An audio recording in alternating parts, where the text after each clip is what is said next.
Tropa, ano naman ang pwede nating matutunan sa mga Koreano o sa kultura ng Korean mga tropa? Ang unang mong matututunan sa mga Koreano ay ang pagiging masigasig nila sa paglalakad mga tropa. Sabi ng kasama ko, mga kalala ko rito na mga Pilipino, ang mga Koreano raw ay talagang sadyang naglalakad kasi para daw sa kanilang health mga tropa.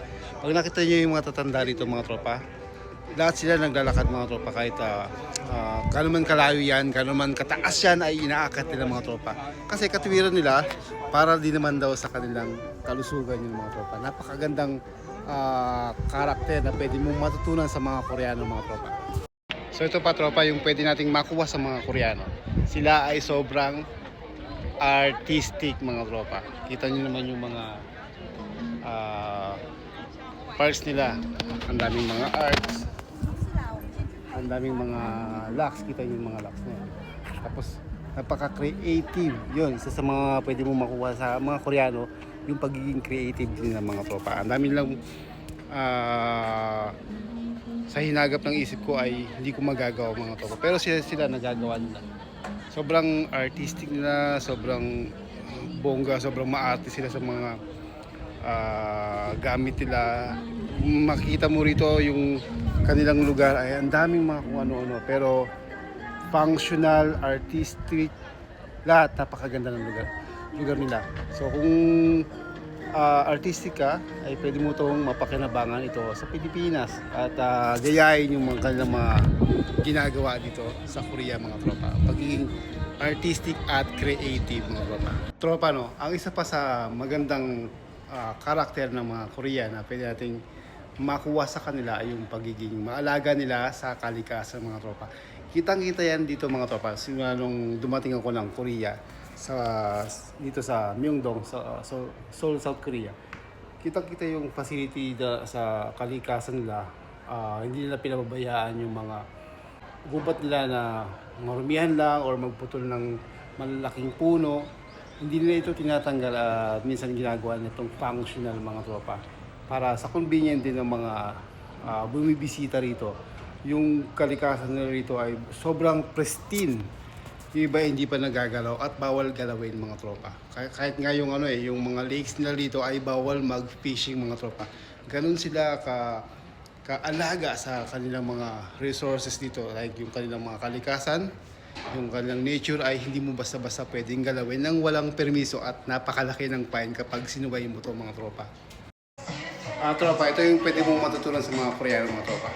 Ang mga Koreano ay maalaga sa kanilang public washroom dito sa kanilang CR. Kita nyo mga tropa, sobrang linis at saka hindi amoy babaho o may mapangit. Laging may mga pabango mga tropa. Kita mo, kumpleto sa sabon sa washroom at saka may mga parang perfumes nila dito na nakatago na hindi mo makikita kung saan mga tropa. Napakagandang karakteristik.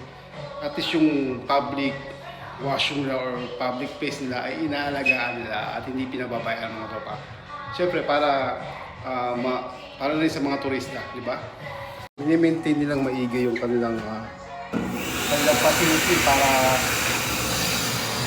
ma-maintain ito mga tropa. Makikita ka nga dyan na makikita ka nga dyan na yung merong gripo na para sa mga bata. Para maabot ng mga bata. So makikita nyo, sobrang baba ng gripo.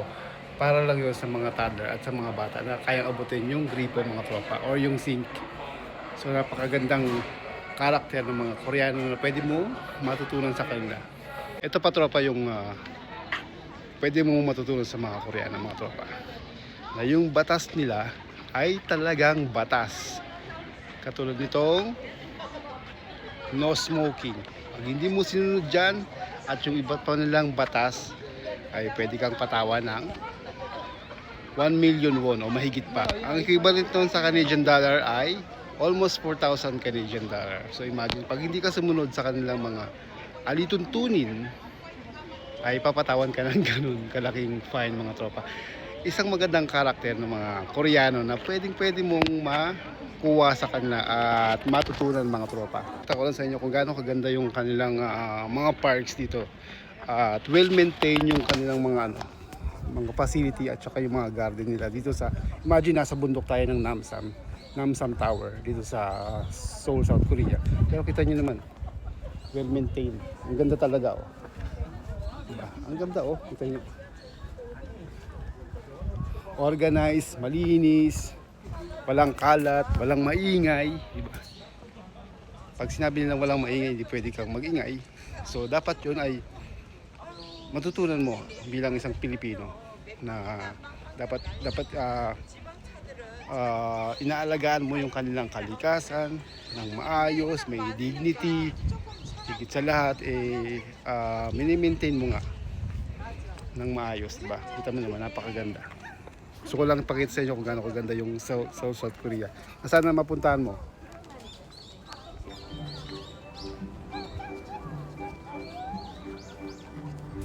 Ang isa sa pwede mong makuha sa mga Koreano ay yung kahalagahan ng safety at saka yung health sa kanilang mga facility.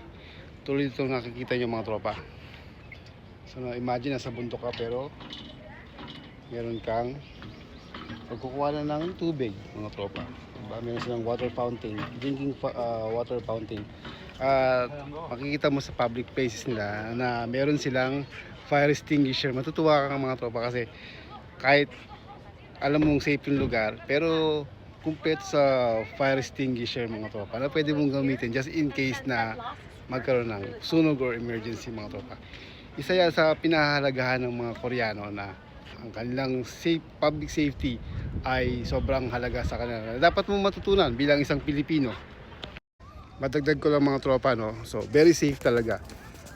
Kahit maiwan ninyo ang inyong gamit kasi niyo, ang ganda ng bike ko, trek yan, no? Pero iniwan lang na may-ari para mag-CR kasi alam niyang walang kukuha niyan. Di ba? Magandang karakter na pwede mong kunin sa Pilipinas o bilang Pilipino. Yun lang mga tropa, sana may nakuha kang konting kaalaman about Korea. So, nasa muli, ingat ka mga tropa, paalam.